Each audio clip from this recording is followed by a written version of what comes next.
सभी ने लिखना है बेटा अच्छे से, बेसिक्स ऑफ अकाउंट्स, राइट। अब अच्छे से ध्यान देना, अकाउंटिंग सब्जेक्ट का आपका जीवन का सबसे पहला लेक्चर है आज का, राइट।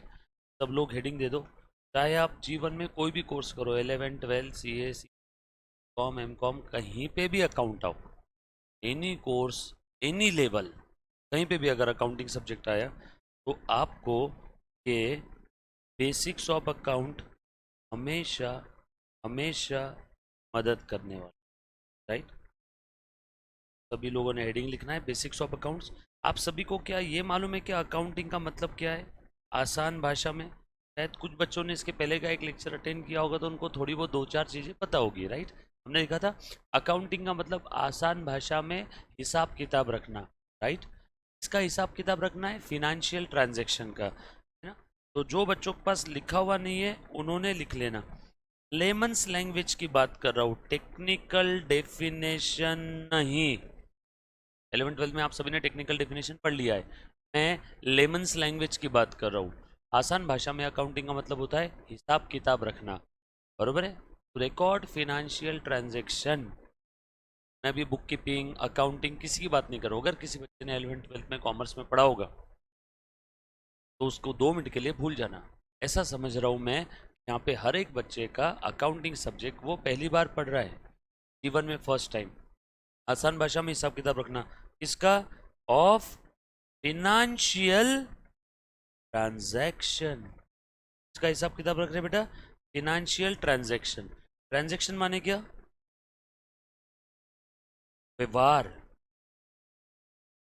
सर व्यवहार माने मनी और मनीज वर्थ में, ऑन ईदर साइड कुछ अगर एक्सचेंज हो रहा है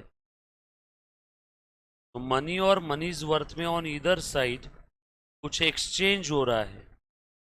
मनी और मनीज वर्थ में ऑन ईदर साइड अगर कुछ एक्सचेंज हो रहा है तो उस सिनारियो को हम लोग प्यार से क्या बोलते हैं? Financial transaction. If there is an exchange in money और money's worth on either side, means या तो पैसा या पैसे की कीमत में कुछ आ रहा है, या तो पैसा या पैसे की कीमत में कुछ जा रहा है, या तो आ भी रहा है और जा भी रहा है। तीनों का एग्जाम्पल, पैसा या पैसे की कीमत में कुछ आ रहा है। मान लो आपको समझाने के लिए मैंने उधारी में माल परचेज किया, माल, गुड्स, बराबर है। जिस चीज में मैं डील कर रहा हूँ उसको हम लोग आज के बाद अकाउंटिंग की दुनिया में बोलेंगे माल, या अंग्रेजी में गुड्स।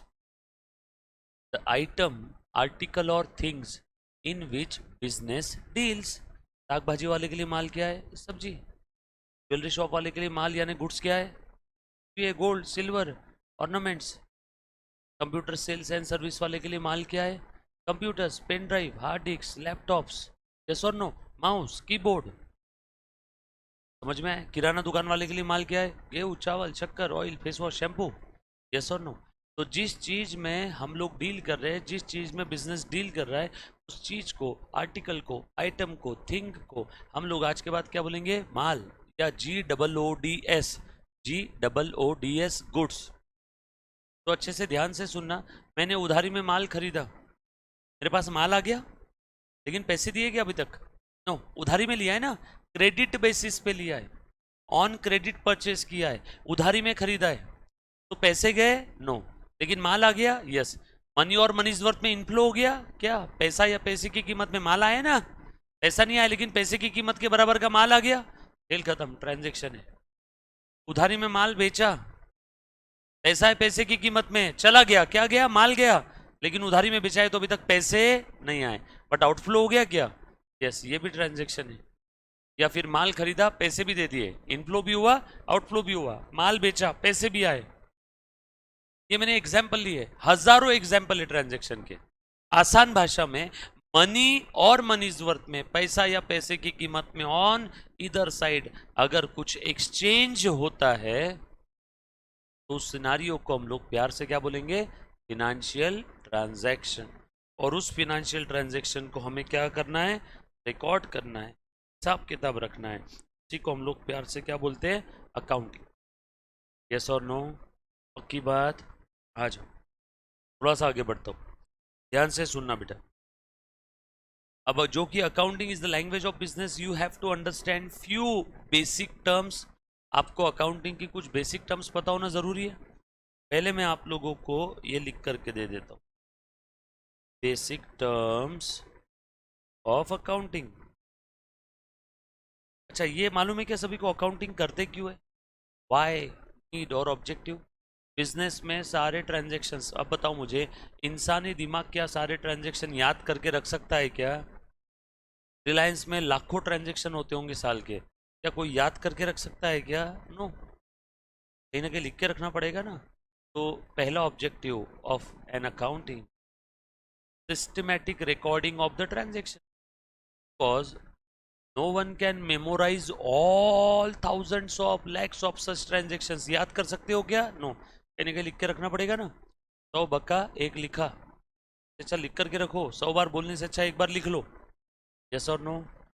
तो पहला ऑब्जेक्टिव है सिस्टमैटिक रिकॉर्डिंग ऑफ ट्रांजैक्शन। दूसरा, बिजनेस में धंधे में प्रॉफिट हो रहा है कि लॉस हो रहा है कैसे पता चलेगा? बुक्स ऑफ अकाउंट्स, यानी अकाउंटिंग करके रखा तो।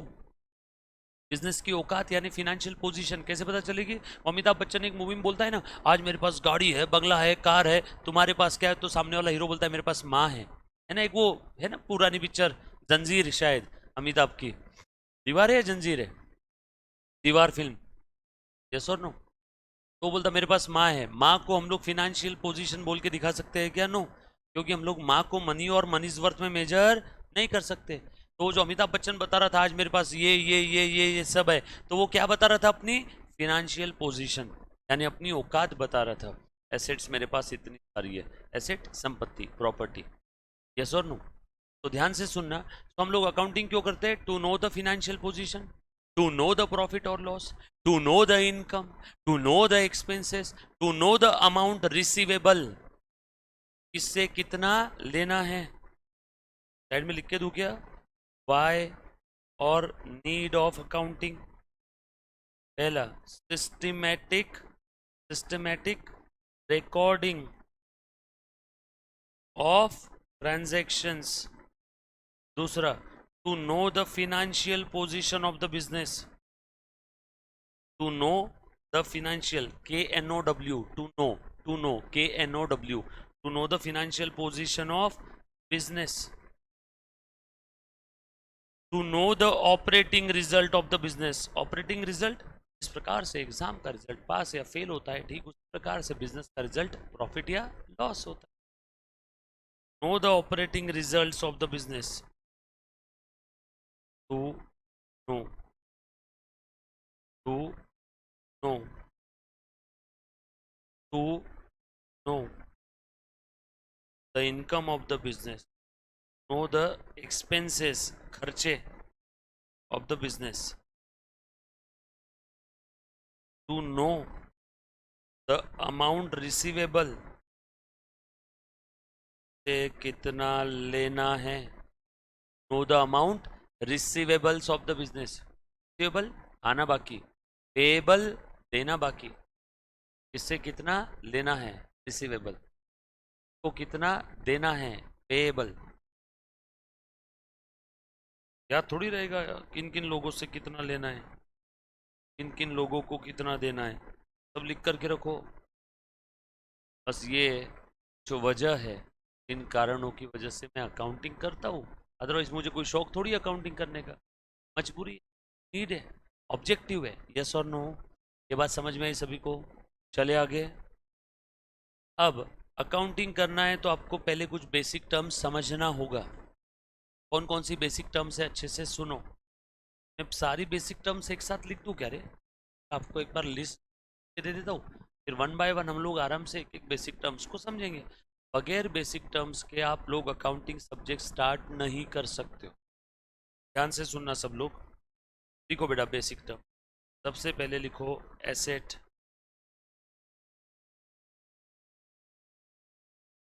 Ability,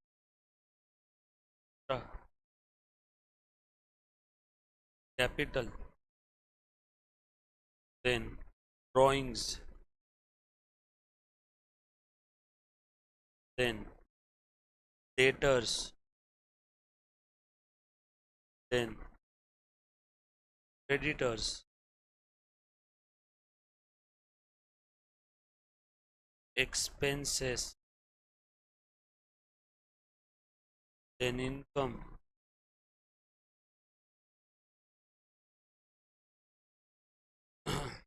then losses, gains, goods, business,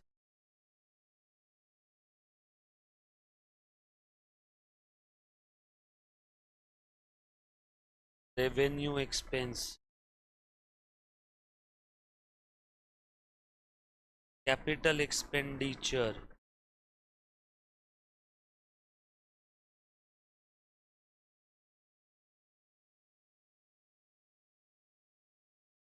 deferred revenue expenditure,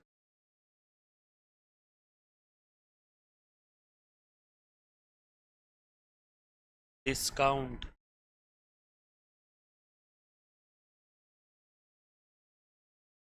बाद prepaid expense,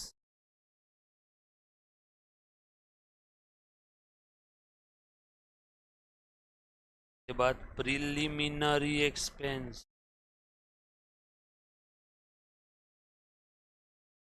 pre-operative expense,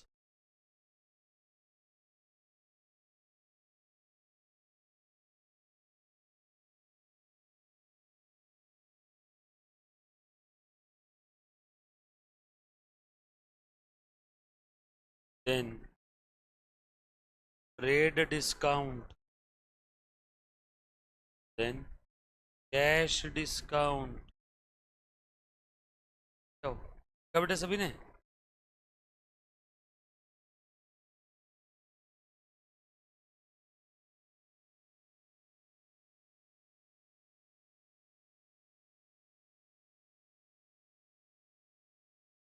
then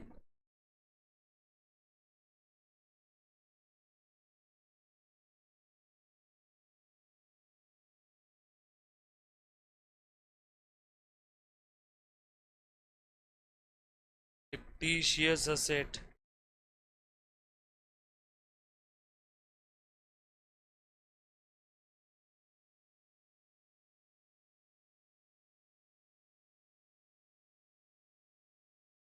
accounting system,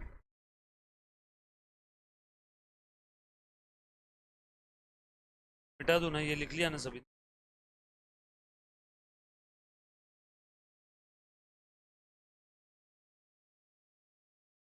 then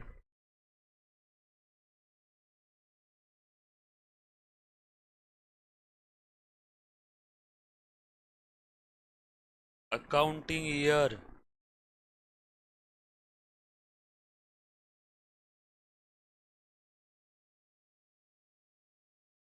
debit, credit, बरोबर दिया सभी ने सारी बेसिक को 1 by 1 डिटेल। अकाउंटिंग सब्जेक्ट के अंदर में कहीं पे आपको प्रॉब्लम नहीं आनी, बरोबर है। ट्रांजैक्शन देखते ही आपके दिमाग में ये एंट्री क्या होनी चाहिए, ये फाइनल इम्पैक्ट क्या होने वाला, फाइनल अकाउंट तक उसका क्या इम्पैक्ट होगा, फ्रैक्शन ऑफ सेकेंड में आना, बस उसके process the process Shanti patience. Tax में भाई बिल्कुल नहीं करना, हाँ, लाइफ टाइम आपको काम आने वाला। बेस कच्चा रह गया तो आगे की बिल्डिंग उस बेस पे अगर बनाई तो वो भी कमजोर ही रहेगी। तो इसलिए फाउंडेशन बेस मजबूत, फंडामेंटल्स मजबूत, बेसिक ज़्यादा इंपॉर्टेंट। ध्यान से सुनना। सबसे पहली टर्म कौन सी बेटा, लिख लिया सभी ने? सबसे पहली टर्म कौन सी है? एसेट। आ जाओ अब एसेट का डिटेल डिस्कशन कर। Asset resources having future economic benefit और property of every description. Of the business. Example की अगर मैं बात करूं, कैश संपत्ति, एसेट, कैश, कार, कंप्यूटर है बिजनेस, फर्नीचर है मेरे, लैंड है, बिल्डिंग है, लैंड है, मशीनरी है।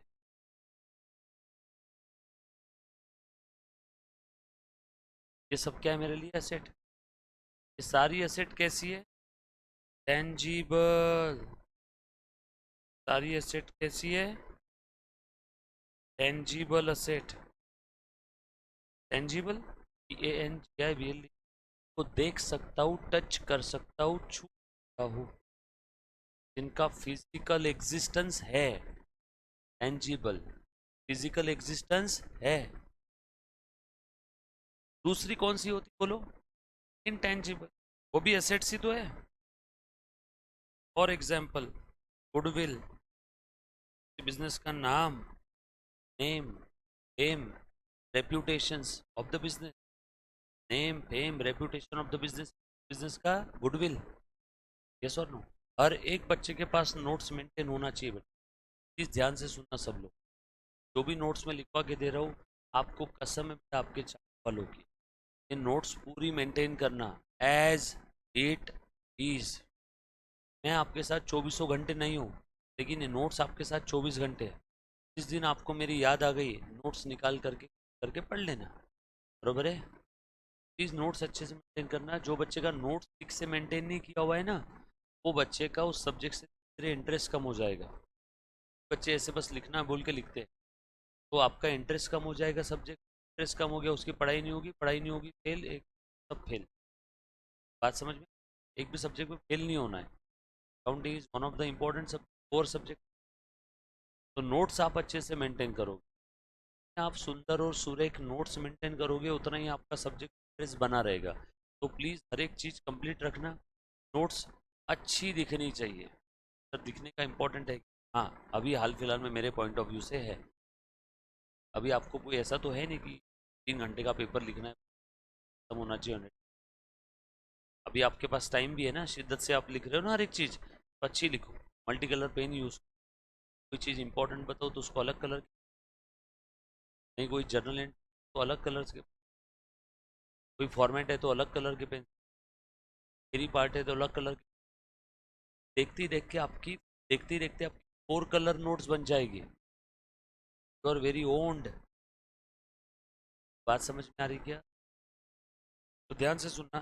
इंटेंजिबल असेट, ये टेंजिबल असेट थी, cash, car, computer, land, building, plant, machinery. Intangible, goodwill, patent right, copyright, full trademark, licence,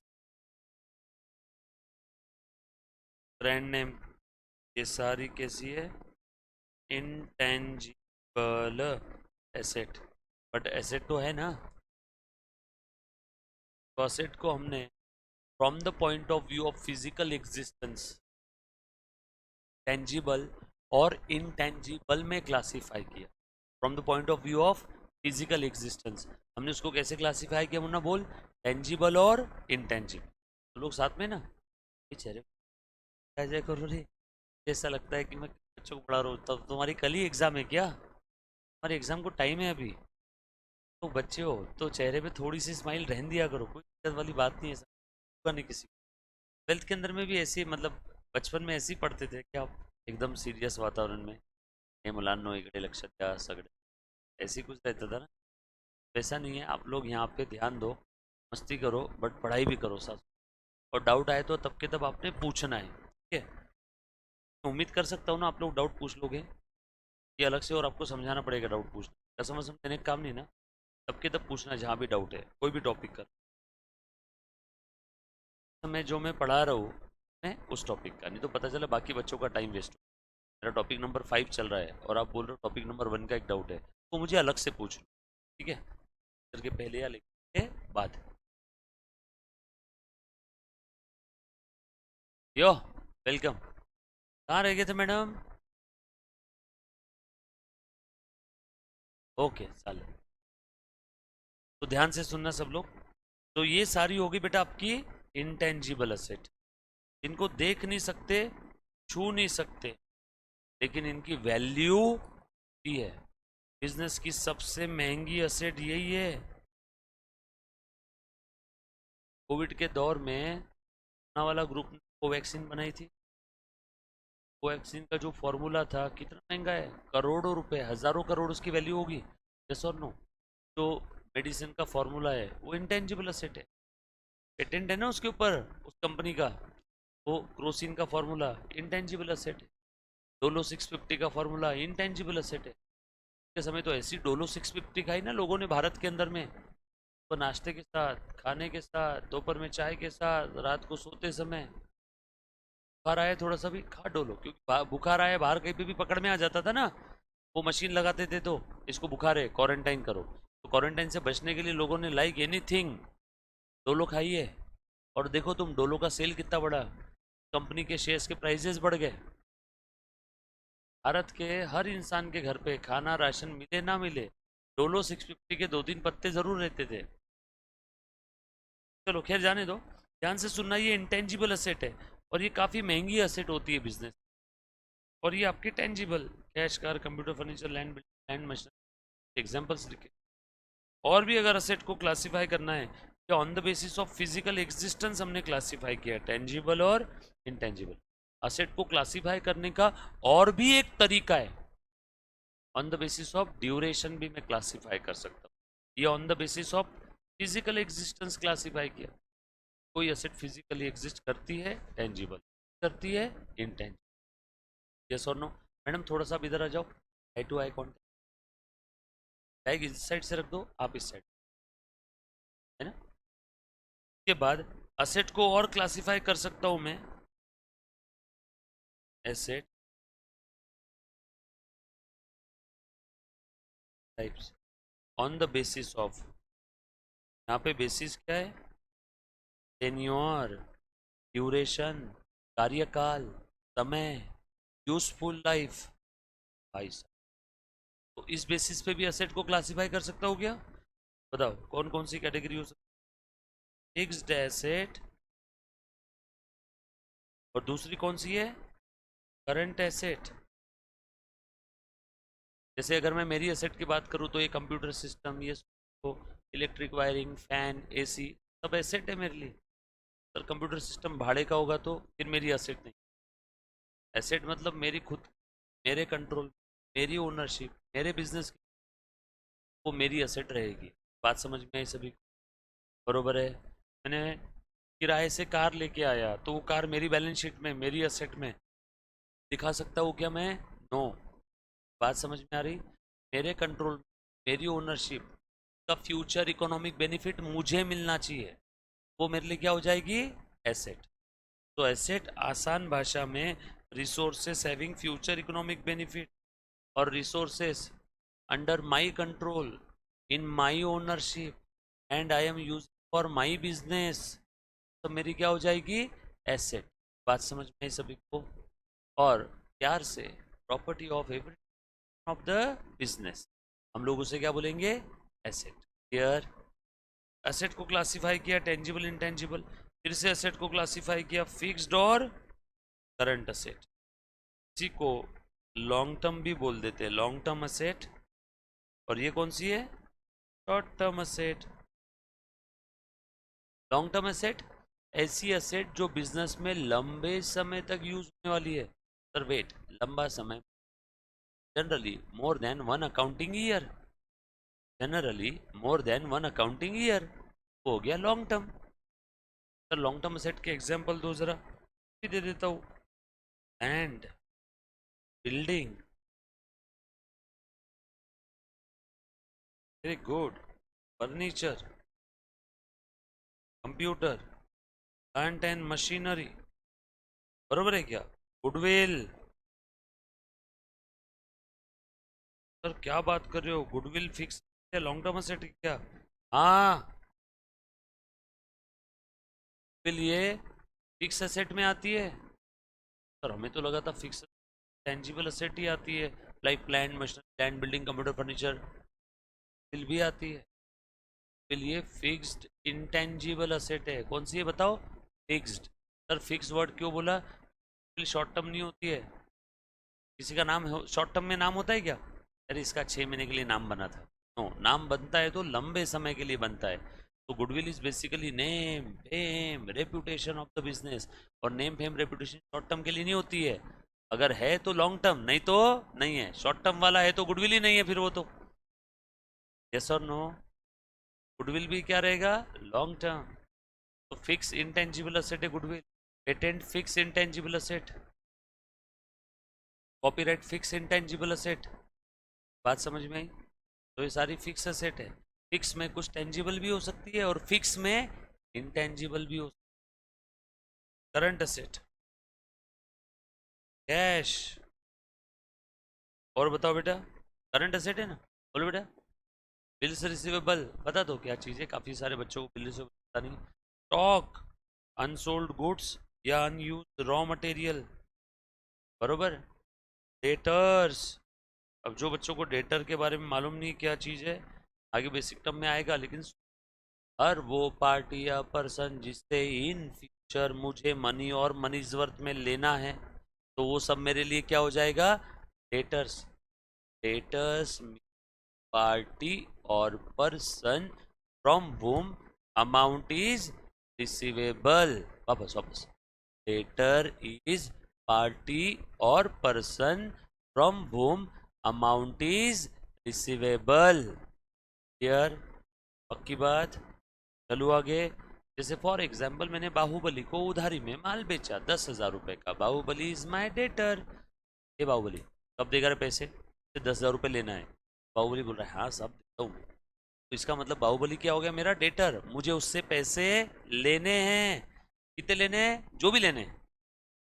तो हर वो पार्टी या पर्सन जिससे इन फ्यूचर मुझे मनी और मनी जरूरत में लेना है, तो पार्टी या पर्सन मेरे लिए क्या बन जाएगा? डेटर। डेटर भी मेरे लिए असेट है। अरे सर असेट क्यों बोला डेटर को? अरे असेट का मतलब क्या है?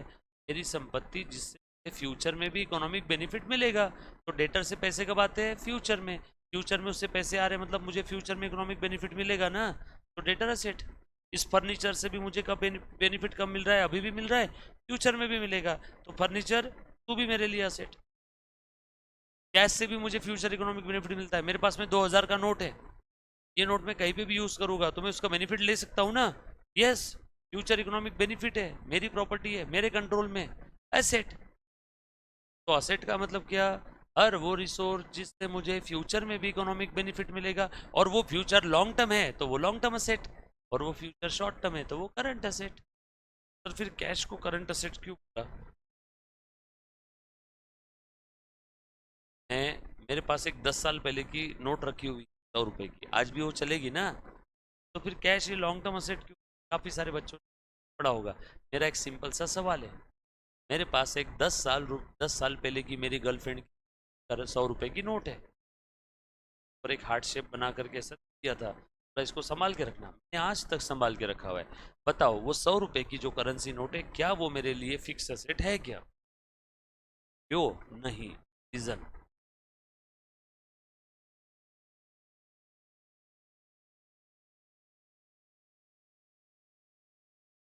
ओके, एक बच्चे का जवाब आया। और कोई? अति सुंदर। और ओके, कोई भी असेट फिक्स है कि करंट है? ये वेरी गुड, बिल्कुल सही बोला। बिल्कुल सही बोला। कोई भी असेट फिक्स है या करंट है, ये कैसे डिसाइड होता है? ये डिसाइड होता है मेरे इंटेंशन के बदौलत। मान लो ये मैंने फर्नीचर खरीदा, तो इसको मैं नियर फ्यूचर में बेचने के लिए खरीद रहा हूँ या लंबे समय तक यूज करने के लिए खरीद?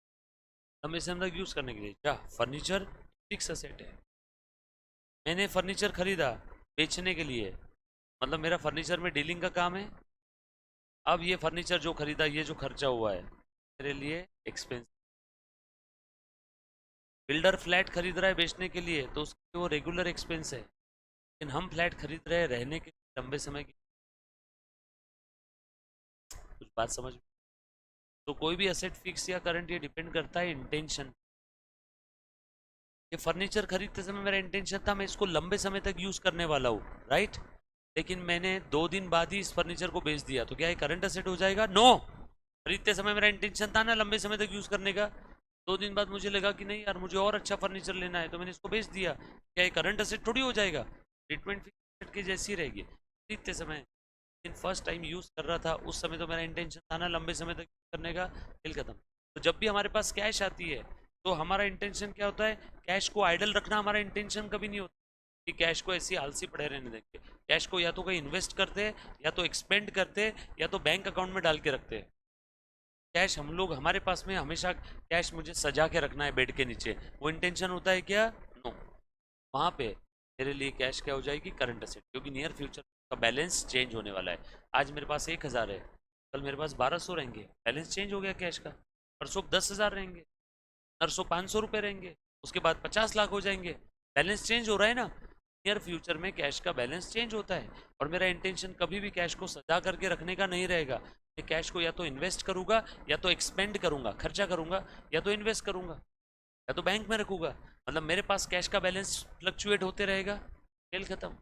कैश लंबे समय तक कांस्टेंट नहीं होता, इसीलिए कैश करंट असेट है। बात समझ में? पक्की बात। चलो आगे। तो कैश, डेटर, स्टॉक, सब क्या है मेरे लिए? Current asset. बोलो बेटा। करंट असेट है। प्रीपेड एक्सपेंसेस एक बच्ची ने टर्म बोली, वैसे आगे आने वाली है, बट एक बच्ची बोली इसलिए मैं यहाँ पे लिख रहा हूँ। प्रीपेड एक्सपेंसेस, देखो हमने बेसिक टर्म के लिस्ट में लिखा है। यस और नो? प्रीपेड एक्सपेंस क्या है? मेरे बिजनेस के कुछ ऐसे खर्चे जो मैं फ्यूचर में देने वाला था, ने आज ही दे दिया, एडवांस में दे दिया। मेरे लिए क्या हो गया? Prepaid expense. यस और नो? ध्यान से सुन बेटा सब लोग, आ जाओ। देखो, मेरे यहाँ पे एक एम्प्लॉई है, माँ बीमार है, मुझे आने वाले 2 महीने एडवांस में ले ले। जनवरी मंथ चल रहा है, जनवरी में जनवरी की सैलरी तो दिया ही दिया, साथों साथ फरवरी और मार्च का भी दे दिया। बताओ, यहाँ पे एडवांस सैलरी यानी प्रीपेड सैलरी, प्रीपेड एडवांस फरवरी और मार्च का है ना। जनवरी में सिर्फ जनवरी की सैलरी देनी चाहिए, मैंने जनवरी में फ्यूचर की भी दे दी, फरवरी की भी दे दी, और मार्च की भी दे दी। तो हम लोग बोलेंगे प्रीपेड सैलरी। मोबाइल में प्रीपेड रिचार्ज होता है ना, पेमेंट आज करते हो और यूज कब करते हो? फ्यूचर में। ठीक उसी प्रकार से फेब और मार्च कब है? फ्यूचर में। सैलरी कब दिया? आज। Prepaid salary. अब तुम मुझे कॉमन सेंस वाली बात बताओ, जब भी हम लोग किसी को एडवांस देते हैं, क्या एडवांस सैलरी देते हैं सालों सालों के एडवांस देते हैं, या एक हाथ 2 महीने की? एक हाथ 2 महीने की। ऐसी कोई ऑर्गेनाइजेशन है क्या जो 1 साल की सैलरी एडवांस दे देती है? इसीलिए जब भी हम लोग किसी को एडवांस में एक्सपेंस पे करते हैं, खर्चा, एक्सपेंस खर्चा, सैलरी दे रहा हूँ खर्चा, एडवांस में मैं किसी को एक्सपेंस पे करता हूँ, तो वो सालों सालों के नहीं रहते, जनरली वो छोटे छोटे पीरियड के होते हैं। कोई ऐसा बिजनेसमैन है जो 1-1 साल के खर्चे एडवांस में दे देता है? हे एमएससीबी डिपार्टमेंट, आओ 1 साल का इलेक्ट्रिसिटी लेके जाओ, अंदाज जो भी आ रहा है, कोई देता है क्या ऐसा 1-1 साल का? नो। हे एम्प्लॉय, 1 साल का पूरा पैकेज आज ही लेके चले? नो। तो अगर किसी को मजबूरी में देना ही पड़ा, तो 1 हाथ 2 महीने का एडवांस देते हैं। जनरली प्रीपेड का नेचर कैसा रहेगा? शॉर्ट टर्म है, इसीलिए वो कहाँ पे आते हैं? करंट असेट में। डोंट वरी, अभी आपको नहीं भी समझ में आया होगा, इट्स ओके।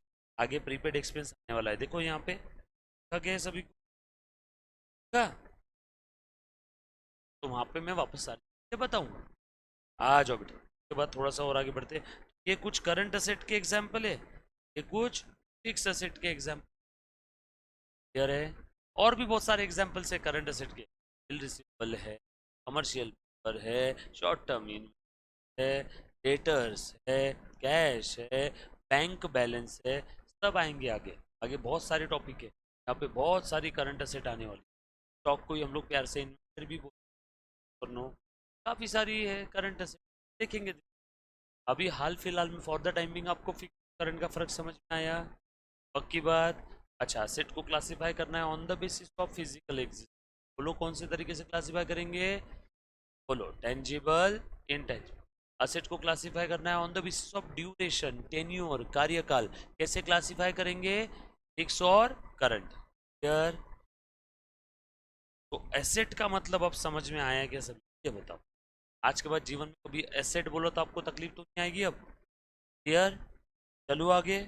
एसेट के बाद अगली टर्म, ये बेसिक जितना अच्छे से आपका मजबूत रहेगा ना, उतना ही आप पूरे बिल्डिंग में अकाउंटिंग सब्जेक्ट के अंदर में मास्टर रहोगे, चाणक्य बन जाओगे। बस बेसिक अच्छे से करना है मेरे। बेसिक के अंदर मैं आपको सारी चीज़ें बताऊंगा, सारी मतलब कोई ट्रांजैक्शन रिकॉर्ड करने से लेके तो फाइनल अकाउंट बनाने तक का पूरा किस्सा। टॉपिक में हम लोग आगे जो पढ़ेंगे वो तो पूरा अलग है, बट एक बार का ट्रांजैक्शन की जर्नी, फर्स्ट टाइम जब धंधे में ट्रांजैक्शन होता है तो अकाउंटेंट उसके साथ क्या व्यवहार करता है, ट्रांजैक्शन रिकॉर्ड करता है। रिकॉर्डिंग के बाद क्या होता है, फिर उसके बाद क्या होता है, तो ट्रांजैक्शन का क्या होता है, क्या होता है, साल के आखिरी में क्या होता है, साल के आखिरी में क्या बनाते हैं। एक बार का हम लोग पूरा जर्नी समझे, और उसके बाद पूरा सिलेबस जब भी हम लोग पढ़ेंगे ना अकाउंटिंग का, तब मैं आपको पहले दिन वाली जर्नी याद दिलाऊंगा, ये बेसिक वाली। देखो हमने यहाँ पे ये देखा था, अब आपका ये जीपीएस लो, तो आप इस सब्जेक्ट में कभी इधर उधर गुम नहीं होगे। बच्चे खो जाते हैं, गुम हो जाते हैं अकाउंटिंग से, को पता ही नहीं चलता ये टॉपिक जो है हम लोग अकाउंटिंग की दुनिया में अभी कहाँ पे है। तो आपका जीपीएस लोकेशन ऑन रहेगा बेसिक अगर आपने पढ़ लिया, तो आपको कभी भी तकलीफ नहीं आएगी, आपके कौन क्लियर रहेंगे। इसीलिए हम लोग बेसिक के ऊपर बहुत ज़्यादा क्या करते हैं, उसको इम्पोर्टेंस देते हैं। आ जाओ ध्यान से सुनना। नेक्स्ट है लाइबिलिटी। लाइबिलिटी क्या चीज़ होती है, लिखो फटाफट से, लिखो बेटा। लाइबिलिटीज लिखना है सभी ने। Liabilities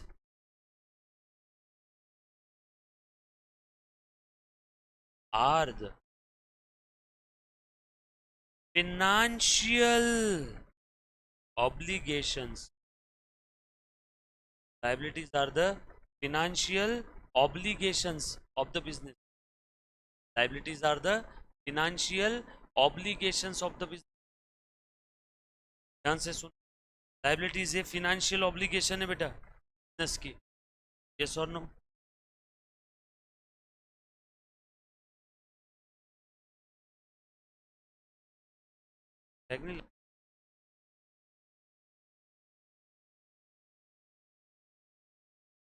okay, so liabilities are the financial obligations of the business. Sir, obligation जिम्मेदारी, रिस्पॉन्सिबिलिटी, कौन सी रिस्पॉन्सिबिलिटी, फिनेंशियल। मैंने इधर उधर रोड पे थूकना नहीं चाहिए, ये मेरी सोशल ऑब्लिगेशन। मैंने मेरे घर पे आए मेहमान का मान सम्मान रखना चाहिए, ऑब्लिगेशन। मैंने सभी की रिस्पेक्ट करनी चाहिए, सोशल ऑब्लिगेशन।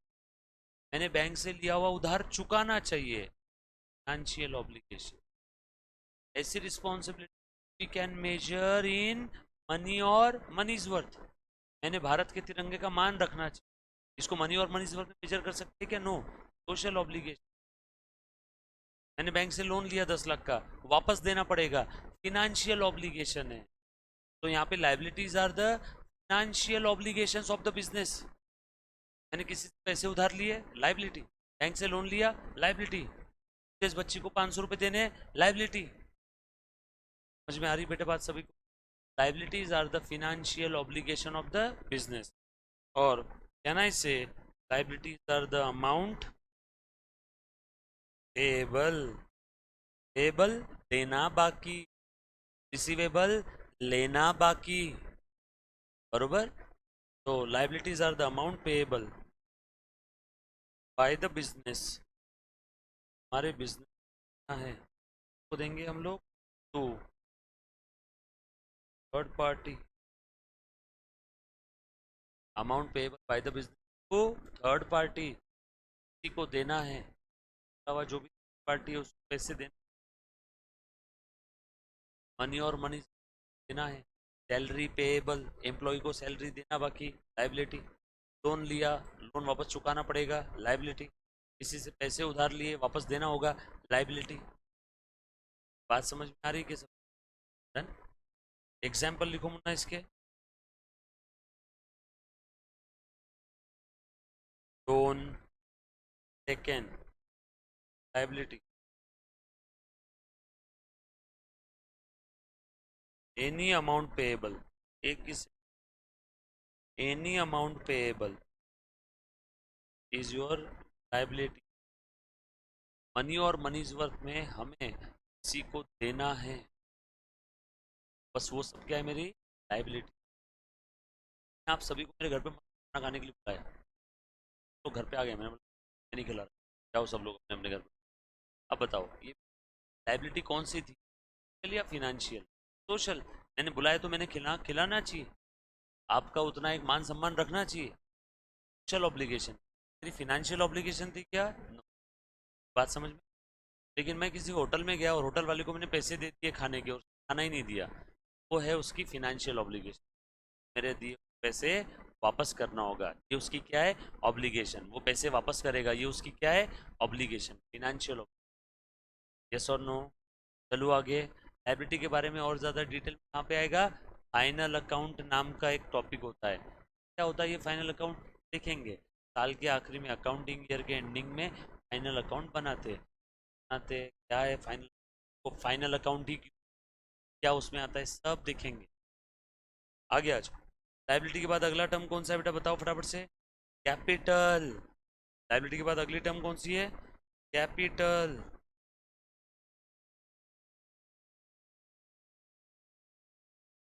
बोलो बेटा, कैपिटल बेसिकली क्या है? बोलो बोलो, एनीबॉडी? कैपिटल लायबिलिटी और कोई? ओनर का धंधे में जो इन्वेस्टमेंट है वो बोलते हैं capital. Capital is by the owner. Capital is investment by the owner in the business. जो बच्चों को समझा नहीं अभी बता दो बेटा, चिंता मत करना। Investment by the owner in the business, तो मतलब अरे बाबा, मैंने सोचा मस्त घर में प्रेस्टीज के बाहर एक पानी पूरी का ठेला लगाना है, उधर कन्याएं आएंगी, पानी पूरी खाएगी, पैसे लूँगा, उनके पास होते नहीं तो उनको बोलूंगा, मैडम कल दूंगा पैसे, देखो पानी पूरी के पैसे भी बहुत मिल जाएंगे। और बाद में रेट बढ़ा देंगे, और लड़के भी उनके साथ आते हैं तो लड़के भावताव नहीं करते, फिर रेट और बढ़ा देंगे। यस और नो? क्योंकि लड़का भावताव करता है कि लड़की के साथ पानी पूरी खाने गया। एक लड़का अगर अपनी गर्लफ्रेंड को पानी पूरी खिलाने लेके गया, अगर पानी पूरी वाले ने बोला ना भैया 50 रुपये प्लेट है, वाला गुस्से से चार गाली दे के 50 दे तो देगा उसको, तब भावताव नहीं करेगा, बाद में अलग से जाने के बाद बोलेगा। देखो इसलिए इन्फ्लेशन भी हो जाएगा, तो फिर मैंने सोचा पानी पूरी का बिजनेस मस्त है, बरोबर है। और लड़की आई तो पीछे लड़के आएंगे ही आएंगे, तो सेल डबल, प्रॉफिट भी डबल। तो उस बिजनेस के लिए मैंने एक ठेला लेके आया, पता है क्या सभी को? ये ठेला लेके आया मैंने ₹5000 का। तब ये बर्तन लेके आए रखने के, बरोबर है। ये बर्तन थे सारे 3000 रुपये। फिर कैश बॉक्स में कुछ कैश रखी मैंने, अरे छुट्टा देने के लिए।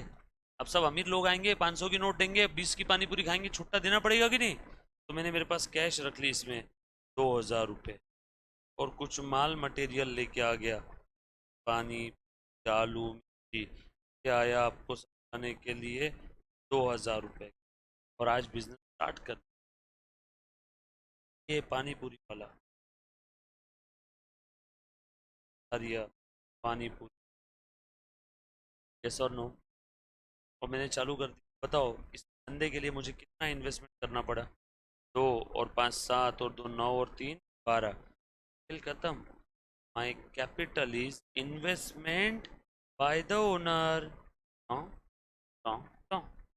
इन्वेस्टमेंट बाय द ओनर कितना हुआ? 12। बात समझ में? आगे मैंने सोचा कि यार अब बहुत पैसे, अब वहीं पानी पूरी ठेले पे नहीं बेचूंगा, अब वहीं दुकान खरीद, दुकान खरीदने के लिए मेरे जेब से पैसे लगाए, और जेब से, बिजनेस के पैसे नहीं, जेब से और लगाए। 5 साल का समय, बहुत फेमस। अब मैंने वहाँ पे पक्की दुकान खरीदी, और ये पानी पूरी काउंटर लगा, दुकान खरीदी 10 लाख रुपए की। ये भी क्या हो गया मेरे लिए? कैपिटल। ओनर ने पैसे दिए ना दुकान खरीदने के लिए, बिजनेस के अंदर में इतने पैसे ओनर ने पर्सनल अपने जेब से पैसे दिए। तो अब कैपिटल कितना हो गया? पुराना 12, 10। और सर ड्यूरिंग द पीरियड में भी और कैपिटल बढ़ा होगा तो, बढ़ा होगा तो बढ़ा होगा, ऐसा समझो ड्यूरिंग द पीरियड कुछ बढ़ा ही नहीं है, डायरेक्टली कब बढ़ रहा है? 5 साल बाद। तो अब टोटल कैपिटल कितना हो गया? पुराना 12 और ये 10, नाउ 10,12,000। बात समझ में आई क्या? 10,12,000। तो second, invest bye the owner the business. अब ओनर ने बिजनेस में चाहे कैश लाया हो, मनी, चाहे मनीज वर्थ में कुछ भी लाया हो, तो investment by the owner in the business is called as capital of the business. Such investment may be in the money और मनीज वर्थ। इन्वेस्टमेंट मनी और मनीज वर्थ में कैसे भी हो सकती है, पैसा या पैसे की कीमत। बात समझ में आ रही सभी? यस और नो? चलो आगे बेटा, पक्का? तो अब ध्यान से सुनना। अब ये ओनर ने आज बिजनेस के अंदर पैसे लगाए, इस इन्वेस्टमेंट को क्या बोलते हैं? कैपिटल। जिस दिन फ्यूचर में बंद होगा, तब ये बिजनेस ये वाला कैपिटल रिटर्न करेगा ना। इन फ्यूचर धंधा जब भी बंद होगा, तो ओनर से जो बिजनेस में पैसे आए थे, कैपिटल आया था, वापस तो करना पड़ेगा ना। बिजनेस ने आज पैसे ले लिए, ऐसा समझ, पर्सन है मेरी आपकी तरफ। आज बिजनेस ने ओनर से पैसे ले लिए, बिजनेस में कैपिटल आ गया। अब ये कैपिटल आज नहीं तो कल, जिस दिन धंधा बंद होगा उस दिन ओनर को लौटाना होगा कि नहीं? हर वो चीज में लौटानी पड़ती है उस लाइबिलिटी। दैट्स वाई कैपिटल को हम लोग लाइबिलिटी में भी क्लासीफाई करते हैं। कैपिटल को हम लोग कहाँ पे क्लासीफाई करते हैं? लाइबिलिटीज में। That's why capital is one of the example of liability. क्योंकि आज ओनर धंधे में पैसा लगाया, कैपिटल बढ़ गया, धंधा बंद होगा उस दिन से ओनर को पैसा वापस आएगा क्या? धंधा बंद होगा उस दिन बिजनेस को वो सारा पैसा रिटर्न करना होगा, किसको? को ओनर को।